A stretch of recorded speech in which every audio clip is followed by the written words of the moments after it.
ప్రస్తుతం కనిపించడం లేదు. అదేలే మన నాయుడు చెప్తున్నట్టుగా అఫీషియల్గా చెప్పడానికి కానీ లేకపోతే దాని ప్రభావం పూర్తి స్థాయిలో తెలియడానికి కానీ కొంత సమయం తీసుకుంటుంది. తీరానికి తాకినా కూడా ఆ సైక్లోన్ యొక్క కేంద్ర బిందువు నుంచి 100 కిలోమీటర్ల అవుటర్ జోన్ ముందుగా తగిలే అవకాశం ఉంది. కాబట్టి దాని ప్రకారం చెప్పినట్టున్నారు. ఏమైనా అధికారిక సమాచారం రావాలి. ఒక్కసారి ఇప్పుడు ఈ మొత్తం సమాచారానికి అత్యంత సమీపంగా ఉన్న ప్రాంతం ఏలూరు జిల్లా కూడా. ఏలూరు జిల్లా కూడా చాలా సివియర్గా ఇదయ్యే అవకాశం ఉంది మొత్తం దీంట్లో. ఎందుకంటే గుంటూరు నుంచి ఉభయ గోదావరి విశాఖ దాకా ఉన్న ఈ తీర ప్రాంతంలో ఏలూరు జిల్లాలో చాలా ప్రాంతాలు, నరసాపురం జిల్లాలో చాలా ప్రాంతాలు, అంటే ఉమ్మడి పశ్చిమ గోదావరి జిల్లా ఇది చాలా ఎఫెక్ట్ అయ్యే అవకాశం ఉంది. ఏలూరులో ఎలాంటి సమాచారం ఉంది, అధికారులు ఏం చెప్తున్నారు, మన నెట్వర్క్ ఏం చెప్తోంది రాంబాబు? వీకే గారు మనం చూస్తున్నాం ప్రత్యక్షంగానూ అధికారులు చెప్తున్న దానికి వాస్తవంగా ఇక్కడ జరుగుతున్న దానికైతే ఎటువంటి పొంతన లేదు. అధికారులు రకరకాలుగా వాదనలు వినిపిస్తున్నారు. కొంతమంది అయితే కాకినాడ దగ్గర తీరం దాడుతుందని, కొంతమంది తూని దగ్గర అని, కొంతమంది రాజుల దగ్గర తీరం దాడుతుందని ఖచ్చితంగా చెప్తున్నారు. కానీ ఇక్కడ వాస్తవ పరిస్థితి మనం పరిశీలిస్తే ఈరోజు సాయంత్రం 4:30-5 గంటల ప్రాంతం నుంచి మాత్రం ఆ విండ్ ఫాల్ ఏదైతే ఆ తీరానికి దగ్గరగానే తుఫాన్ అయితే కొనసాగుతుంది. ఎందుకంటే మరి ఇక్కడ వాతావరణం నరసాపురంలో ఉన్నాం ప్రస్తుతం. నరసాపురంలో వాతావరణం పరిశీలిస్తే సాయంత్రం 4:30-5 గంటల ప్రాంతం నుంచి విపరీతమైన గాలులు వీస్తాయి. దాదాపు 70 నుంచి 80 కిలోమీటర్ల వేగంతో గాలులు వీస్తాయి. చాలా చోట్ల షెడ్లు కూలిపోయాయి, చెట్లు కూలిపోయి, అదేవిధంగా ట్రాన్స్ఫార్మర్లు, కరెంట్ స్తంభాలు కూలిపోయాయి. ప్రస్తుతం నరసాపురం పట్టణం అయితే పూర్తి అంధకారంలో ఉంది. కేవలం నరసాపురం టౌన్ ఒకటే కాదు, నరసాపురానికి 10 కిలోమీటర్ల దూరంలో ఉన్న పాలకులలో కూడా అదే పరిస్థితి. అధికారులు చెప్తున్న ప్రకారం, ఒక అంచనా ప్రకారం చూస్తే నరసాపురం సమీపంలోని అంతర్వేది దగ్గర తీరం దాడుతుందని చెప్పేసి ఒక అంచనా ఉంది. అదేవిధంగా మల్కీపురం ఏదైతే ఉందో అది కూడా నరసాపురానికి కేవలం 10 కిలోమీటర్ల దూరంలో ఉంది. రాజులు కూడా 20 నుంచి 30 కిలోమీటర్ల దూరంలో ఉంది. ఇదంతా ఒక సరౌండ్ ఏరియా, కేవలం 30 కిలోమీటర్ల రేడియస్లోనే ఉంది మొత్తం.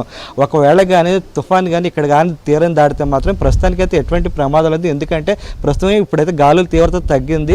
అంటే తుఫాన్ కేంద్ర బిందువు ఏదైతే ఉందో ఐ ప్రాంతం, ఐ సెంటర్ అంటాం దాన్ని, ఆ ప్రాంతంలోనే ఆ పరిస్థితి ఇప్పుడు ఇక్కడ ఉన్నట్టుగా కనిపిస్తుంది. ఆ కేంద్ర బిందువులోని సెంటర్ పాయింట్లో ఉన్నప్పుడు ప్రస్తుతానికైతే ఎటువంటి వానలు ఉండవు. అదేవిధంగా కొద్దిపాటి ఈదురుగాలులు వీస్తాయి. పెద్దగా ఎఫెక్ట్ అయితే ఏముండదని చెప్పేసి అధికారులు చెప్తున్నారు. అటువంటి పరిస్థితి ప్రస్తుతం అయితే ఇక్కడ కొనసాగుతుంది. అయితే అంతకుముందు మాత్రం ఐ సెంటర్కి, అదేవిధంగా ఐ వాల్ అంటే ఎక్కువగా డిస్ట్రక్షన్, అంటే ఎక్కువగా బీభత్సం నష్టం జరిగే ప్రాంతం ఐవాల్గా చెప్తూ ఉంటారు. అదే ఐ సెంటర్ నుంచి దాదాపు 30 కిలోమీటర్లు లేదా 50 కిలోమీటర్లు, అది తుఫాన్ తీవ్రతను బట్టి ఉంటుంది. ఐ సెంటర్ నుంచి రేడియస్ 30 కిలోమీటర్లు 50 కిలోమీటర్ల రేడియస్లో మాత్రం బాగా విపరీతమైన నష్టం జరిగే అవకాశం ఉంది. ప్రస్తుతం అయితే అదే పరిస్థితి ఇక్కడ కనిపిస్తుంది. ఇప్పుడు ప్రస్తుతం అయితే ఐస్ అంటే తుఫాను సంబంధించి ఏలూరు జిల్లాలో కానీ నరసాపురం జిల్లాలో కానీ, ఏలూరు జిల్లాలో కానీ నర్సాపూర్ డిస్టిక్లో కానీ తీర ప్రాంత మండలాలు ఎక్కువగా ఏ మండలాలు ఉన్నాయి, ఆయా మండలాల్లో కానీ ఎక్కడెక్కడ ఈ పునరావాస కేంద్రాలు పెట్టారు, ఏ గ్రామాలని ఎవాక్యుయేట్ చేశారు? వికే గారు ప్రస్తుతానికి అయితే పశ్చిమ గోదావరి జిల్లాకు సంబంధించి 2 మండలాలు మాత్రమే ఎఫెక్ట్ అయ్యే అవకాశం ఉంది. ఎందుకంటే 19 కిలోమీటర్ల మేర ఇక్కడ సముద్ర తీరం ఉంది. ఈ 19 కిలోమీటర్లోనే నరసాపురం, మొగల్తూరు మండలాలు ఉన్నాయి. ఈ 2 మండలాల్లోనే దాదాపు 30 నుంచి 35 వేల మంది మత్స్యకారులు ఉన్నారు. ఎక్కువ మంది ఈ గ్రామాల్లో సముద్ర తీరాన్ని ఆనుకున్న పల్లెల్లోని గ్రామాల్లోనే నివసిస్తూ ఉంటారు. వీళ్ళందరినీ సురక్షిత ప్రాంతాలు తరలించడానికైతే అధికారులు నిన్నటి నుంచే చర్యలు చేపట్టారు. ఈరోజు ఉదయానికైతే 10,000 మందిని తరలించారు. మధ్యాహ్నం ప్రాంతానికి వస్తే 12 నుంచి 13,000 మందిని అయితే తరలించారు. అది కొంతమందిని మిగిలిన వారు కూడా సురక్షిత ప్రాంతాలకు లేకపోతే తుఫాను షెల్టర్లు తరలిస్తామని చెప్పి అధికారులు అయితే చెప్పారు. సాయంత్రం వరకు అయితే ఆ ప్రాసెస్ కొనసాగుతూనే ఉంది. అయితే తుఫాను కాకినాడ దగ్గర తీరం దాడుతుందని ఒక ఉద్దేశంతో అయితే కొంతవరకు అయితే ఇక్కడ నిర్లిప్తత ఏర్పడింది. కానీ సాయంత్రం నుంచి మాత్రం ఒకసారి పరిస్థితి మారిపోయింది. ఈ తుఫాన్ ఇక్కడ అంతర్వేది లేదా రాజోలు, మల్కీపురం లేదా ఓడల రేవు దగ్గర లేకపోతే ఇక్కడ వేములదేవి ఈ ప్రాంతాల్లో తీరం దాటే అవకాశం ఉందని చెప్పేసి అధికారులకైతే ఒక సమాచారం వచ్చింది. ఈ సమాచారం నేపథ్యంలో అధికారులు అయితే ఎటువంటి విపత్కర పరిస్థితి ఎదుర్కోవడానికి సిద్ధంగా ఉన్నారు. అదే సమయంలో ఎవరైతే ఇంకా గ్రామాల్లోనే లేకపోతే ఎడల్లో ఉన్నారో వాళ్ళందరినీ సురక్షిత ప్రాంతాలకు, తుఫాను షెల్టర్లకు తరలించడానికి అయితే హుటాహుటిన అయితే చర్యలు చేపట్టారు. ప్రధానంగా జిల్లా ఇన్ఛార్జ్ మంత్రి గొట్టిపాటి రవికుమారి కావచ్చు, లేకపోతే జిల్లా సంబంధించిన కేంద్ర మంత్రి శ్రీనివాస్ వర్మ కావచ్చు, అదేవిధంగా నర్సాపురం ఎమ్మెల్యే ఎవరైతే ఉన్నారో బొమ్మిడి నాయకర్, వీళ్ళందరూ అయితే ఇక్కడే మకాం వేశారు. అదేవిధంగా జిల్లా కలెక్టర్ నాగరాణి, అదేవిధంగా ఎస్పీ అద్నాన్ నయ్యమి, వీళ్ళందరూ ఇక్కడే మకాం వేస్తే ఎప్పటికప్పుడు పరిస్థితులు సమీక్షిస్తున్నారు. ఈ తీర ప్రాంత మండలాలు ఏవైతే ఉన్నాయో 2 మండలాలు ఆ గ్రామాలను ఆనుకుని ఆ గ్రామాల్లో ఉన్న మత్స్యకారులను అయితే ఇప్పటికైతే అందరూ అప్రమత్తం చేస్తారు. కొంతమంది మత్స్యకారులు అయితే ఇప్పటికీ గ్రామాల్లో వాళ్ళ ఇళ్లలోనే ఉన్నారు. వాళ్ళని కూడా అక్కడి నుంచి ఖాళీ చేయాలని చెప్పి అంటున్నారు. కానీ వాళ్ళు మాత్రం ఖాళీ చేసే అవకాశం మేము ఇక్కడే ఉంటామని చెప్పి చెప్తున్నారు. వాళ్ళని కూడా బలవంతంగా ఖాళీ చేయించడానికి అయితే అధికారులు అయితే ప్రయత్నాలు చేస్తున్నారు.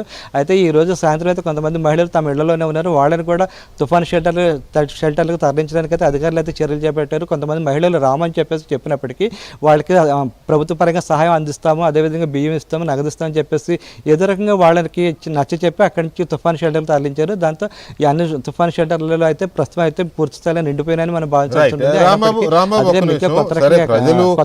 ప్రజలు ఏంటంటే వాళ్ళకి చాలా తుఫాన్లు చూసిన అనుభవం ఉంది కాబట్టి ఏం కాదు అనే ఒక ధీమా ఉంటుంది. కానీ ప్రభుత్వం వాళ్ళని నయాన్నో భయాన్నో తీసుకురావాల్సిన అవసరం ఉంది. ఎందుకంటే ప్రాణ నష్టం జరగకుండా చూడాల్సిన అవసరం ఉంది. కాబట్టి ఒకసారి అంటే ఒకటైతే మనకు కన్ఫర్మ్, తుఫాన్ అనేది కాకినాడకి కాస్త